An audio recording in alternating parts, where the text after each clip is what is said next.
PCMT news में मैं हूं कृष्णकांत सिंघारी। अब देखते दिन भर की खास खबरें। कलेक्टर व जिला निर्वाचन अधिकारी ने रखी विधानसभा चुनाव की तैयारियों के चलते बैठक, वहीं अंतिम मतदाता सूची का हुआ प्रकाशन।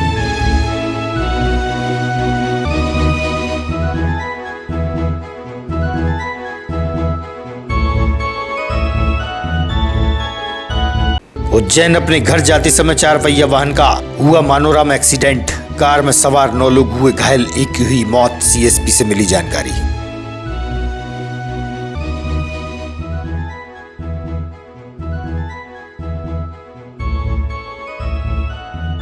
और रीठा फाटक निवासी मुस्कान शर्मा घायल अवस्था में हुई जिला अस्पताल में भर्ती, ससुराल पक्ष पर लगा मारपीट का आरोप, CSP ने दी जानकारी।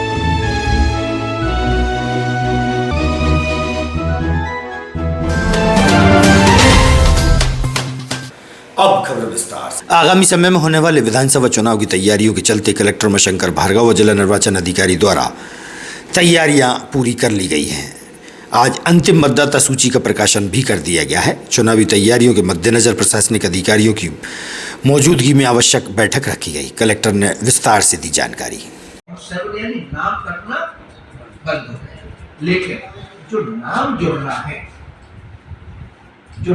जोड़ना है यानी फॉर्म 6 की होगा, उसके ठीक 1 मिनट बाद से हम फॉर्म 7 लेना बंद कर देंगे। जी वो आपने जो कहा वो आपको क्लियर कर रहा हूँ कि फॉर्म 7 यानी 40 मतदाता हमारे बड़े, इसकी कॉपी भी हम हमने आपको दी, सबको भेजी वीडियो बना कर। तो 23,645 हमारे मतदाता 2/8/2023 जो हमारा, हमने इस बात को भी बहुत जोर दिया था कि जो शिफ्टेड मतदाता है उनका नाम भी हम ठीक कर लें। शिफ्टेड में आपको मालूम है कि रहने वाला है वो किसी गांव में भी नाम है और में एक परिवर्तन हुआ है। एक मतदान केंद्र हमारा था सबसावर विधानसभा में आगरा जागी, वहां मतदान केंद्र का नाम था शासकीय प्राथमिक विद्यालय आगरा जागी। इस बार बारिश में उसकी एक फॉर्म 7 में फॉर्म तो ऑनलाइन हमारे अभी भी आएंगे और जब आचार संहिता लग जाएगी उस समय भी आते रहेंगे जागी वही बिल्कुल, और दोनों के बीच की दूरी अब 20-22 फीट के केवल बस बगल की। उसमें जो प्रक्रिया होती है कि हमने वहाँ दुखी पिटवाई पूरे वो मतदान केंद्र है उसमें जितने भी हमारे गांव लगते हैं सब जगह उसका बाकायदा पंचनामा बनवाया, सभी को जानकारी दी। आज हमारे जो मान्यता प्राप्त राजनीतिक दल है उनको भी जानकारी दी और उनको हमने पूरी मतदान केंद्र की सूची का सेट भी दिया है। सभी मान्यता प्राप्त राजनीतिक दलों होगा, उसके ठीक 1 मिनट बाद से हम फॉर्म 7 लेना बंद कर देंगे। जी वो आपने जो कहा वो आपको क्लियर कर रहा हूँ कि फॉर्म 7 यानी हमारी मतदाता सूची का अंतिम प्रकाशन प्रत्येक मतदान केंद्र पर रिटर्निंग अधिकारी के कार्यालय में और जिला निर्वाचन अधिकारी के कार्यालय में हमने कर दिया है। आज हमने जो हमारे मान्यता प्राप्त राजनीतिक दल थे उन सभी की बैठक ली थी। इसमें भारतीय राष्ट्रीय कांग्रेस, भारतीय जनता पार्टी, आप और बहुजन समाजवादी पार्टी के प्रतिनिधि उपस्थित हुए थे। उनको हमने मतदाता सूची का एक सेट हार्ड कॉपी और एक फोटो रहित DVD सॉफ्ट कॉपी में दी है। शमशाबाद विधानसभा में चूंकि एक मतदान केंद्र चेंज हुआ था इसलिए वहाँ के मतदान केंद्रों की सूची पृथक से दी है। इसके पहले जो मीटिंग की थी उसमें मतदान केंद्रों की सूची हम उनको दे चुके थे। जो अन्य चीज़ें हैं चुनाव से संबंधित वो भी हमने मान्यता प्राप्त राजनीतिक दल के प्रतिनिधियों के साथ इसमें चर्चा की है। आज हमने मीडिया के मित्रों को भी बुलाया था और उनसे भी जो चुनाव के संबंध में आगामी जो विधानसभा चुनाव होने वाले हैं उसके संबंध में जो सामान्य जानकारी है मीडिया के मित्रों के साथ हमने शेयर की हुई है। देखिए वो हमने सभी जानकारी मान्यता प्राप्त राजनीतिक दलों को और मीडिया के मित्रों को बताई है कि कहाँ कहाँ हमारे हेलीपैड बने हैं, मतदान सामग्री का वितरण किन किन विधानसभाओं का कहाँ से होगा, कहाँ पर सामग्री जमा होगी, कहाँ पर मतगणना होगी कहाँ कहाँ पर विधानसभावार नाम निर्देशन पत्र लिए जाएंगे, ये सारी जानकारी आज हमने राजनीतिक दलों के मान्यता प्राप्त राजनीतिक दलों के प्रतिनिधियों के साथ और मीडिया के मित्रों को हमने आज पूरी डिटेल जानकारी। जिला कांग्रेस कमेटी विदिशा पिछड़ा वर्ग द्वारा राष्ट्रपति के नाम ज्ञापन कलेक्टर को सौंपा गया। ज्ञापन में बताया गया कि महिला आरक्षण बिल लागू किया गया है, जिसमें 2024 में होने वाले चुनाव में ओबीसी, SC, ST और अल्पसंख्यक समाज की महिलाओं को भी शामिल किया जाए। जिला कांग्रेस अध्यक्ष ने दी जानकारी।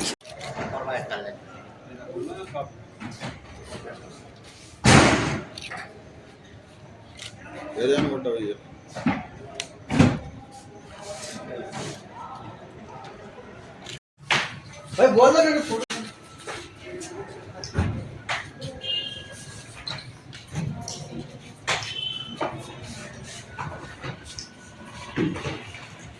उमराव सिंह कुशवाहा, जिलाध्यक्ष कांग्रेस पिछड़ा वर्ग विभाग विदिशा।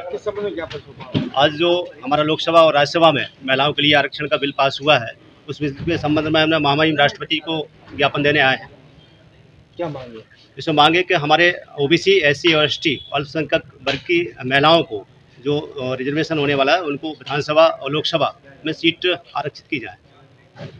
दुर्गा चौक तलैया से दुर्गा माता मंदिर की दान पेटी तोड़ी गई। पेटी से कुछ नकदी भी ले भागे। अज्ञात चोरों की शिकायत क्षेत्रीय लोगों ने सिटी कोतवाली पुलिस में की है।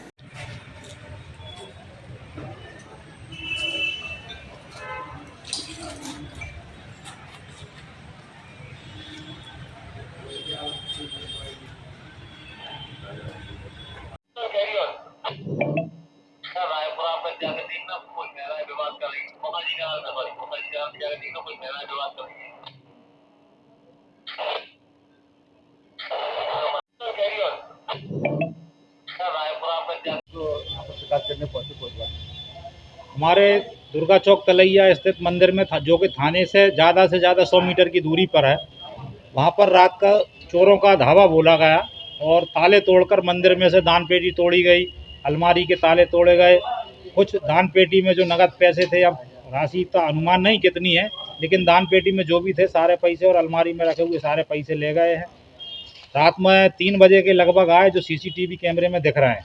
3 बजे के लगभग आए, बाकायदा लाल कलर की एक मोटरसाइकिल थी बजाज की, उससे नीचे उतरे, मंदिर का ताला तोड़ा। ताला तोड़ने के बाद मंदिर में पूरी तलाशी ली और जो कुछ भी मिला उनको वो लेके चले गए। इस घटना की हमने अभी सूचना थाने में मैं आवेदन के दी है। TI साहब से चर्चा हुई है, TI साहब उसमें तलाशी करा रहे हैं। सनातन श्री हिंदू समिति के पूर्व जिलाध्यक्ष हैं आप, उसके पहले भी शहर में अनेक स्थान पर चोरी होने से क्या चोर सक्रिय है और पुलिस निष्क्रिय है, क्या कहेंगे इसके बारे में? पुलिस तो सक्रिय है, लेकिन पुलिस के पास बल की कमी है। पुलिस पॉइंट नहीं लगा पा रही है, रात में गश्त नहीं हो पा रही है, स्टाफ की बहुत कमी होने के कारण पुलिस कुछ सक्रिय नहीं हो पा रही है। दूसरी चीज़, अधिकतर राजनेताओं के जो जुलूस, सामाजिक जुलूस और अन्य जुलूस जो निकलते हैं, पुलिस व्यवस्था उन्हीं में लगी रहती है, चोरों की तरफ ध्यान दे नहीं पा रहा है। जितनी चोरियां हैं, लगभग पकड़ते तो बहुत सी चोरियां हैं, लेकिन बहुत सारी पकड़ाई भी नहीं है। CCTV फुटेज में इसका कुछ सामने आ पाएगा? CCTV फुटेज में दिख रहा है, मगर धुंधला दिख रहा है कि कौन व्यक्ति है। मोटरसाइकिल दिख रही है, व्यक्ति दिख रहा है, उसका चेहरा कपड़े से ढका हुआ है। पुलिस का क्या आश्वासन?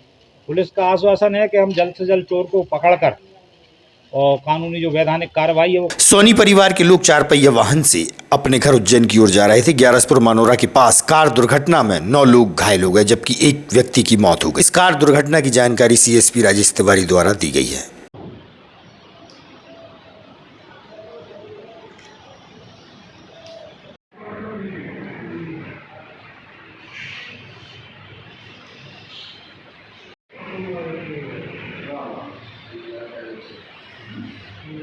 तीन बजे के आसपास एक वाहन दुर्घटनाग्रस्त हुआ है ग्यारसपुर थाना क्षेत्र में। सूचना प्राप्त हुई एक सोनी परिवार था, जो महाकाल जी के दर्शन करके और अपने परिवार के साथ रायपुर वापस लौट रहे थे। और जो टर्निंग मानोरा के पास जो टर्निंग पड़ती है, वहाँ पे उनकी गाड़ी अनियंत्रित होकर और रोड से नीचे पुलिया के नीचे गिर गई, जिसमें एक परिवार के सदस्य की मृत्यु हो गई है और बाकी 4-5 जो है वो घायल हुए हैं, जिनका इलाज सबका विदिशा अस्पताल में चल रहा है। मंगलवार की देर शाम को मुखर्जी नगर क्षेत्र में चेन स्नेचिंग की घटना सामने आई है। वहीं 5 साल से फरार वारंटी को भी सिटी कोतवाली पुलिस द्वारा पकड़ा गया है। TI आशुतोष सिंह से हुई चर्चा। देर रात 8 बजे के लगभग मुखर्जी नगर में कोई चेन स्नैचिंग की वारदात हुई। कौन पीड़िता है, क्या मामला है, कब तक आरोपी पकड़े गए? कल रात में सूचना प्राप्त हुई थी, करीब 7 बजे के आसपास की घटना है। तत्काल पुलिस द्वारा प्रकरण पंजीबद्ध किया गया है। वरिष्ठ अधिकारियों के मार्गदर्शन में इसमें टीम गठित कर दी है, टीम रवाना हो गई है। शीघ्र ही आरोपियों की गिरफ्तारी के प्रयास किए जा रहे हैं। फरियादी कौन है, क्या शिकायत है? फरियादी श्रीमती अर्चना सिंह है, जो मुखर्जी नगर में निवास करती हैं। धारा क्या लगी? धारा 392 के तहत प्रकरण पंजीबद्ध किया गया। लगातार वारंट की धरपकड़ के हेतु अभियान चलाया जा रहा है।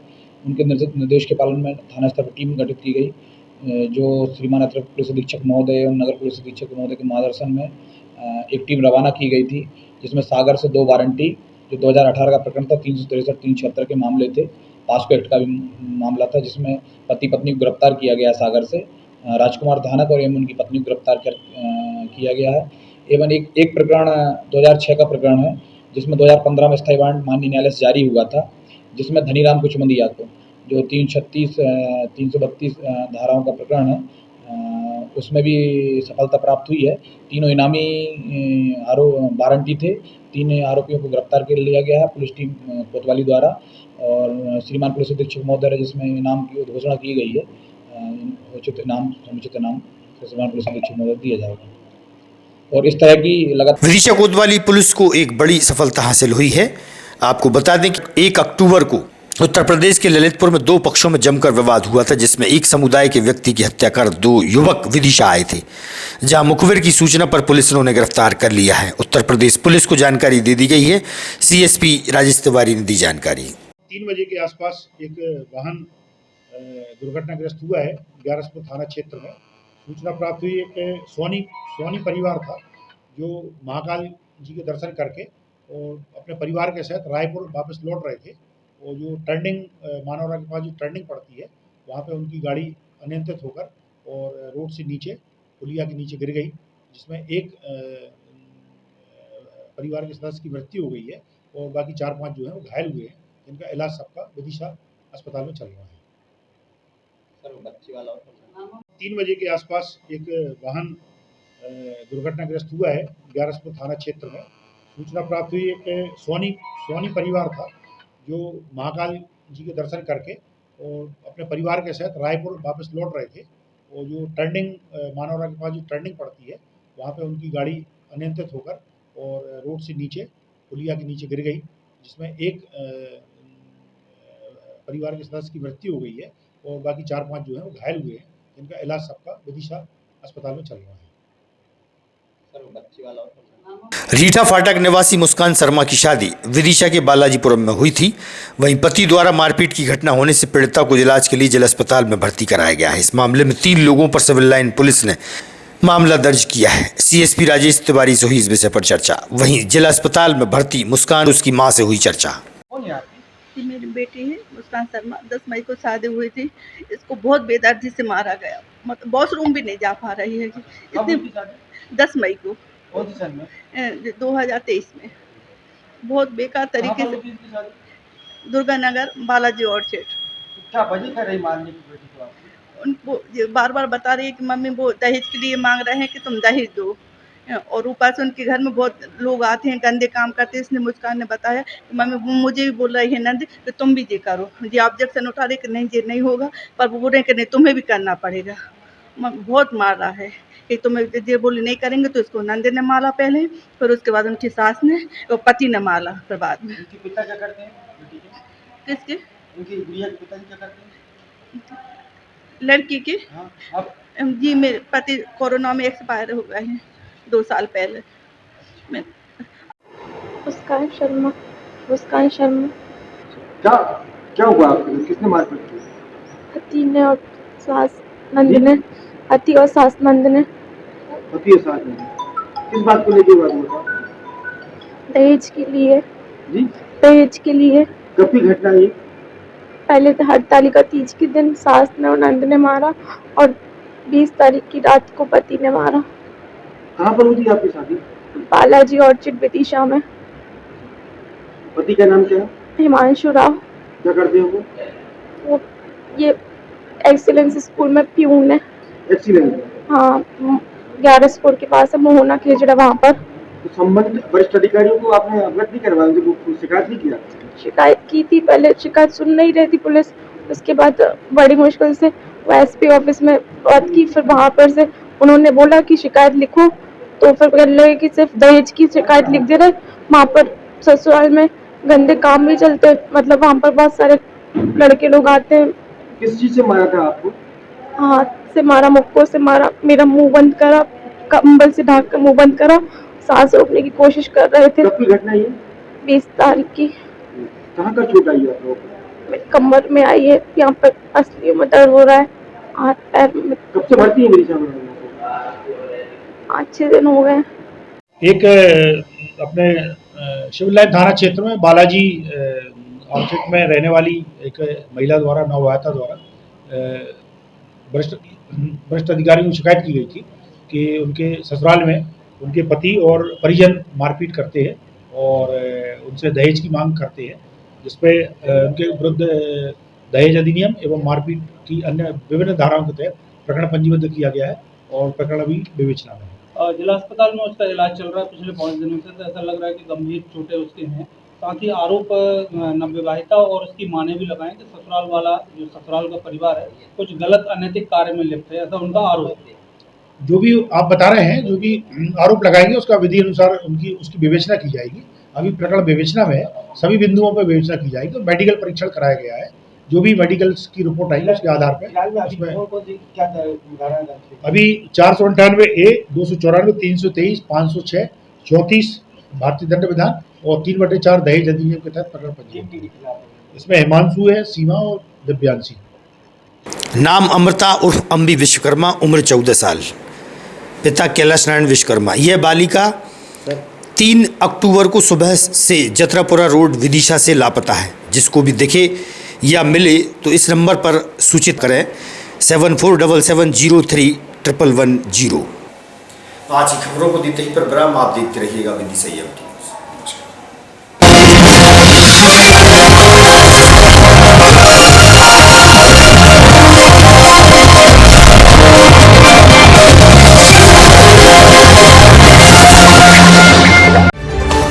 खबरों में फिलहाल इतना ही। शहर की ताजा तरीन खबरें अब आपके मोबाइल पर भी उपलब्ध है।